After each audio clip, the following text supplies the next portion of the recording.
Hai guys, Assalamualaikum warahmatullahi wabarakatuh. Apa kabar? Mudah-mudahan sehat selalu. Jumpa lagi dengan aku Arif dan kali ini guys, kita akan lanjut lagi untuk belajar bareng-bareng.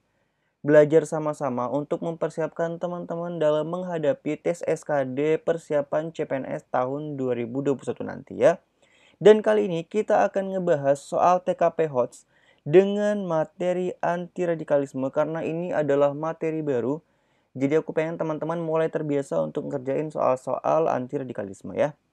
Oke teman-teman, seperti biasa sebelum kita ke informasinya, jangan lupa untuk klik tombol subscribe dan klik juga tombol lonceng di sampingnya biar nanti kalian dapat notifikasi kalau aku udah upload video-video terbaru.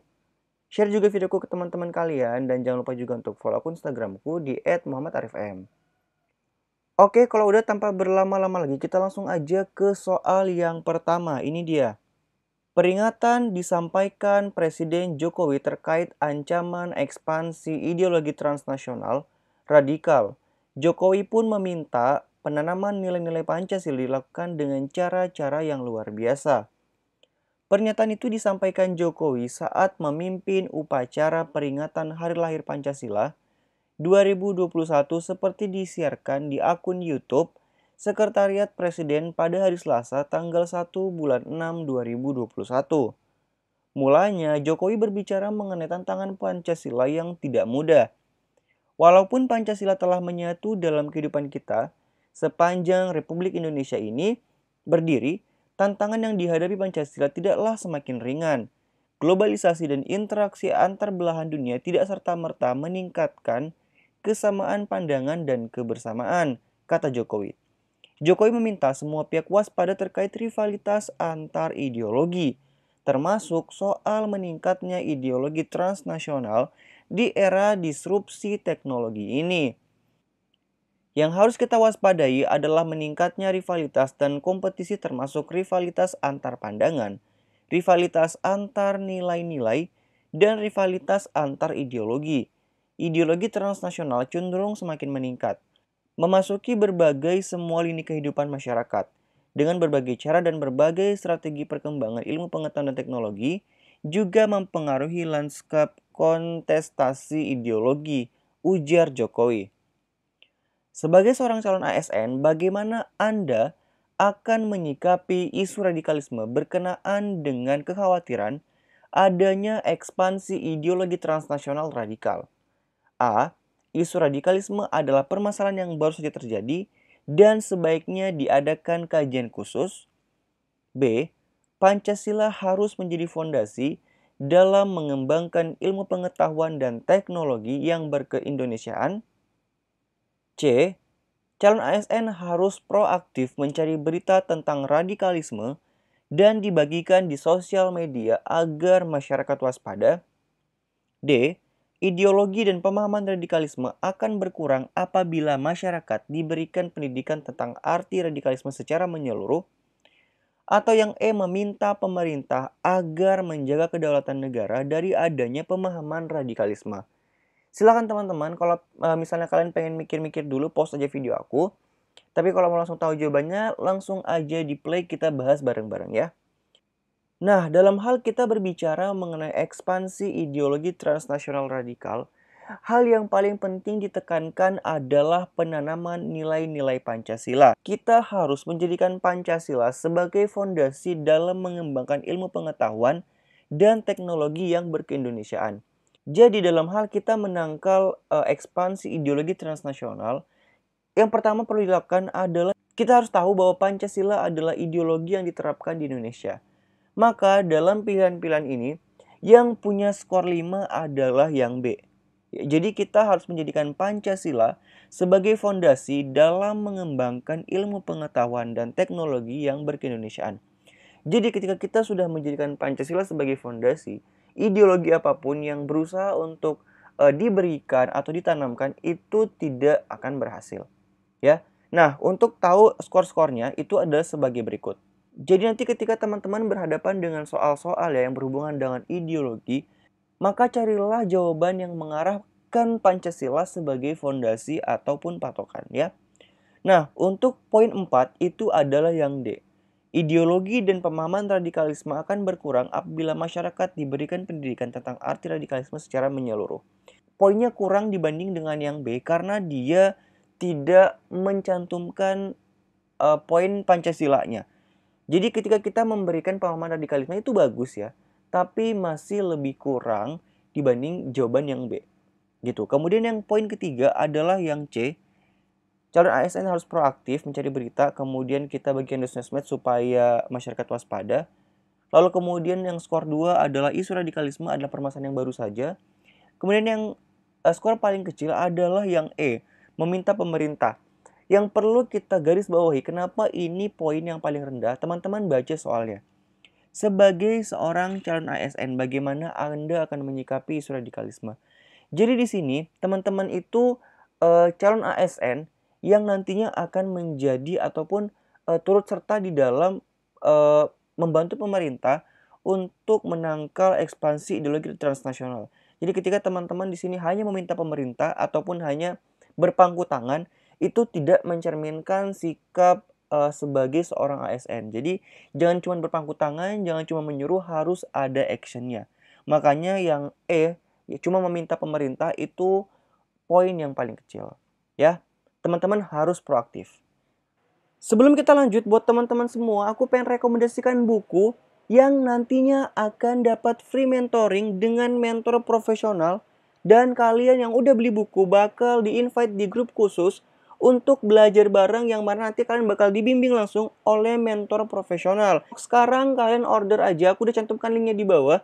Atau kalian bisa cari juga tokonya di Shopee di toko Idola CPNS. Buat teman-teman juga yang pengen paket lengkap rekomendasi persiapan CPNS selain buku SKD, kalian juga bisa ikutan bimbel online di jadicpns.com. Karena di bimbel ini udah tersedia ribuan soal-soal SKD dengan sistem CATBK ini tentunya udah terupdate dan ada pembahasannya juga, teman-teman gak usah khawatir. Dan ini juga soal-soalnya itu udah mencakup soal-soal CPNS yang pernah muncul dan prediksi soal-soal yang akan muncul. Dan teman-teman juga jangan khawatir karena pada bulan ini itu lagi ada diskon potongan harga sebesar 27.000 dengan menggunakan kode dunia CPNS. Buat teman-teman juga yang pengen daftar di Rumpun Tenaga Kesehatan dan kalian udah pengen belajar materi SKB dari sekarang, kalian udah bisa beli bukunya SKB Kesehatan Umum yang tersedia juga di Shopee di toko Idola CPNS. Linknya juga udah aku cantumkan di bawah buat teman-teman yang pengen order sebelum kehabisan, order dari sekarang karena stok terbatas ya.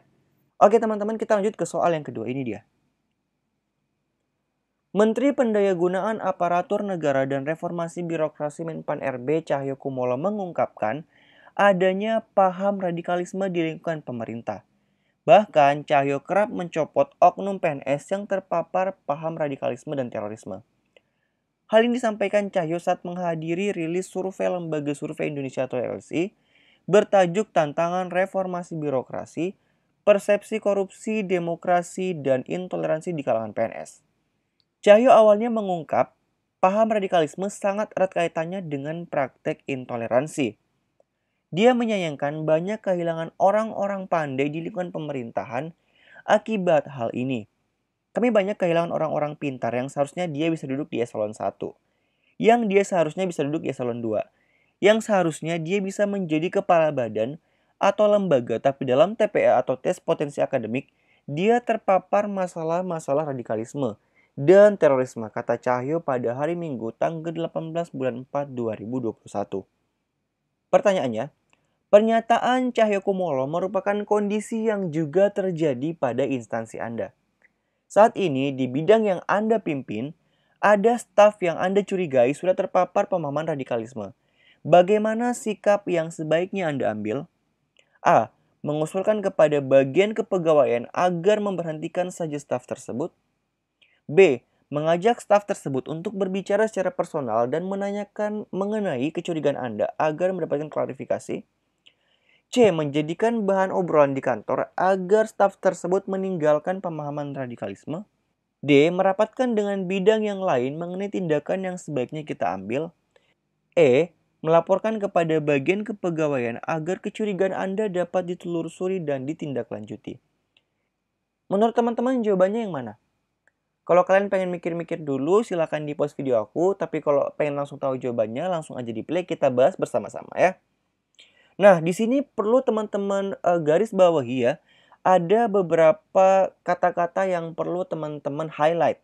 Jadi ketika teman-teman membaca soal TKP, itu biasanya ada keyword atau kata-kata kunci yang jangan sampai teman-teman terjebak. Di sini kata-kata kuncinya itu adalah di bidang yang Anda pimpin. Jadi pada kondisi ini teman-teman adalah pimpinan, ya, di mana kalian punya staff atau bawahan yang perlu teman-teman pimpin. Kemudian ada kata-kata juga Anda curigai. Jadi ada dua kata-kata ini yang menjadi keyword penting ketika teman-teman mengambil keputusan dalam menentukan mana jawaban yang skornya 5. Ya. Yang pertama di sini kalian pemimpinnya, yang kedua kalian masih curiga. Nah, di sini sebagai seorang pemimpin ya, kita bicara soal seorang pemimpin. Yang pertama tugasnya adalah kita mampu mendelegasikan tugas, kita mampu berkomunikasi dengan baik, dan kita mampu memimpin bawahan kita. Nah, di sini jawaban yang skornya 5 adalah yang B. Mengajak staf tersebut untuk berbicara secara personal dan menanyakan mengenai kecurigaan Anda agar mendapatkan klarifikasi. Kenapa B adalah pilihan yang tepat? Karena pertama, di sini situasinya adalah Anda sebagai seorang pemimpin dan staf Anda adalah tanggung jawab Anda sebagai seorang pemimpin yang mana staf Anda itu masih merupakan tanggung jawab Anda. Jadi ketika kalian masih curiga dia terpapar paham radikalisme, yang pertama kalian lakukan adalah kalian harus mengambil tindakan dengan cara terjun langsung untuk menangani terlebih dahulu. Ya. Jadi pertama kalian harus ngajak dulu dia bicara secara personal untuk tahu sebenarnya kecurigaan kita ini punya dasar atau enggak. Kita klarifikasi benar enggak dia seperti itu. Ya. Sebelum teman-teman berusaha untuk mengajak bidang lain ataupun orang lain untuk ikut terlibat. Jadi jawaban yang paling tepat itu yang B, ya. Nah, untuk jawaban-jawaban yang lain, skor yang 4 itu adalah yang E. Jadi, untuk yang skor 4 melaporkan kepada bagian kepegawaian ini juga tepat tapi masih kurang karena Anda lepas tanggung jawab, ya. Yang D juga sama, ini juga masih ranah teman-teman lepas tanggung jawab. Ini tapi masih poinnya lebih kurang dari yang E karena harusnya teman-teman cukup bicara dengan bidang kepegawaian aja, nggak perlu sampai bidang lain tahu ya. Kemudian yang 2, poin A ini jelas ya. Ini teman-teman masih curiga kalau langsung ngusulin pemberhentian itu cukup berbahaya dan terlalu terlalu buru-buru, apalagi Anda sebagai seorang pemimpin nggak boleh bertindak terburu-buru dan tergesa-gesa. Lalu yang C jelas ini skornya 1 karena udah jelas banget ini bukan pemimpin yang baik ya. Teman-teman ketika ada masalah jangan pernah sebagai seorang pemimpin itu malah jadikan bahan obrolan dengan staff lain karena itu enggak banget. Oke? Buat teman-teman yang masih nggak ngerti dan pengen bertanya silahkan aja komen di bawah, insya Allah akan aku balas ya. Kita lanjut ke soal selanjutnya, ini dia. Suatu hari terjadi musibah di mana salah satu tetangga yang berbeda agama dan keyakinan dengan Anda terkena bencana longsor. Kejadian ini membuat tetangga Anda tersebut kehilangan tempat tinggal. Sebagai bagian dari masyarakat pada lingkungan tersebut, sikap yang akan Anda lakukan adalah A. Saya yakin solidaritas dari masyarakat sangat tinggi, sehingga sudah banyak warga yang akan membantu memperbaiki rumah warga yang terkena longsor. B. Saya akan ikut membantu kegiatan dalam memperbaiki rumah tersebut dengan segenap tenaga dan materi yang saya miliki, karena tindakan ini adalah bentuk toleransi umat beragama. C. Saya akan mengajak masyarakat yang tinggal di sekitar untuk ikut menyumbang agar dapat membantu meringankan beban tetangga yang terkena musibah. D. Saya akan mengingatkan ketua RT setempat untuk memberikan bantuan kepada tetangga yang terkena musibah. Atau yang E, saya akan ikut berpartisipasi dalam memberikan sumbangan dengan menyisihkan sedikit uang dari gaji saya dan turut mengajak masyarakat agar turut memberikan sumbangan tentunya dengan dikoordinir oleh ketua RT. Menurut teman-teman, jawabannya yang mana? Kalau kalian pengen mikir-mikir dulu, pause aja video aku. Tapi kalau mau langsung tahu jawabannya, langsung aja di play kita bahas bareng-bareng. Nah, pada soal ini teman-teman perlu jeli dalam menilai jawaban-jawaban ataupun pilihan-pilihannya. Karena kalian jangan sampai terkecoh. Ya, jangan sampai kalian tuh cuma berpatokan pengen jawaban yang terlihat sangat berarti malaikat. Karena bisa jadi itu adalah jebakan. Teman-teman dalam menentukan jawaban harus rasional juga. Dan kalian juga menempatkan diri sesuai dengan kondisi real di lapangan. Nah, di sini teman-teman perlu digarisbawahi ya. Ketika di suatu tempat itu ada kejadian yang terjadi, entah itu ada yang terkena musibah atau ada yang kemalingan dan lain sebagainya, kalian perlu melibatkan siapapun pemimpin yang ada di wilayah tersebut. Entah itu ketua RT, lurah, camat, atau apapun, ya. Dan dalam kasus ini, ketika teman-teman di sekitarnya itu ada terjadi sesuatu, maka pastikan hal tersebut diketahui oleh pemimpin ataupun ketua RT. Nah, pada soal ini kan ada dua yang men-state ketua RT ya. Tapi yang paling tepat itu adalah yang E. Mungkin teman-teman di sini mikir, kayaknya yang paling bagus banget jawabannya itu yang B deh. Tapi teman-teman jangan sampai terkecoh dengan pilihan B. Karena yang B ini kalian jatuhnya individualis dan mengabaikan masyarakat sekitar serta peran dari ketua RT. Ya. Jadi penting banget ketika teman-teman nanti ngelihat soal itu jangan sampai mengabaikan peran-peran orang lain, terutama pihak-pihak yang seharusnya terlibat. Jadi di sini teman-teman itu ya yang paling tepat itu jawabannya yang E. Saya akan ikut berpartisipasi dalam memberikan sumbangan dengan menyisihkan sedikit dari uang gaji saya. Plus teman-teman juga berusaha untuk mengajak masyarakat mengambil peran. Ditambah yang paling penting adalah teman-teman juga meminta partisipasi dari ketua RT setempat untuk ikut berkontribusi karena itu memang adalah pilihan yang tepat. Ya. Jadi skor yang 5 itu adalah yang poin E. Lalu untuk yang skornya 4 itu baru pilihan yang B. Lalu yang poinnya 3 adalah poin C. Kemudian yang poinnya 2 itu yang D. Kenapa yang D ini poinnya justru kecil 2? Karena pertama dia cuman ngasih tahu Pak RT doang dan tidak melakukan apa-apa. Ya. Jadi meskipun kita juga harus turut berpartisipasi ya, maksudnya kita harus ngasih tahu Pak RT ataupun kita juga harus mengajak pihak-pihak yang lain untuk berpartisipasi, tapi jangan sampai kita cuman berpangku tangan dan nggak mau bantu sama sekali. Makanya poinnya yang D itu 2. Kemudian yang A itu skornya 1 karena kita sama sekali tidak melakukan apapun. Maka skornya 1. Oke, kita lanjut lagi ke soal yang berikutnya, ini dia. Kantor Anda akan mengadakan kegiatan gathering rutin yang akan diikuti oleh semua karyawan. Salah satu karyawan mengajukan izin karena harus menyiapkan persiapan ibadah perayaan keagamaannya. Sebagai manajer HRD, apa yang akan Anda lakukan? A. Tetap meminta karyawan tersebut untuk mengikuti kegiatan gathering. B. Memberikan pengertian kepada karyawan tersebut agar datang gathering terlebih dahulu, baru izin untuk mempersiapkan kegiatan keagamaannya. C. Memberikan kebebasan kepada karyawan tersebut untuk memilih memprioritaskan kegiatan yang mana. D. Menjelaskan pentingnya acara gathering ini lalu membiarkan karyawan tersebut memutuskan akan ikut gathering atau tidak. Atau yang E. Mengizinkan karyawan tersebut untuk tidak menghadiri kegiatan gathering, namun tetap memberikan informasi kepada karyawan itu apa saja hal yang disampaikan pada acara gathering. Nah, menurut teman-teman jawabannya yang mana? Kalau pengen mikir-mikir dulu, post aja video aku. Tapi kalau mau langsung tahu jawabannya, langsung aja di play karena kita akan bahas bareng-bareng ya. Nah, untuk soal ini, poin yang paling tinggi itu ada pada yang pilihan E. Mengizinkan karyawan tersebut untuk tidak menghadiri kegiatan gathering. Namun tetap memberikan informasi kepada karyawan itu apa saja hal yang disampaikan pada acara gathering. Kenapa ini poinnya penting ya? Jadi memberikan izin karena kita tahu di state di soal itu gathering ini rutin dan tidak ada statement wajib.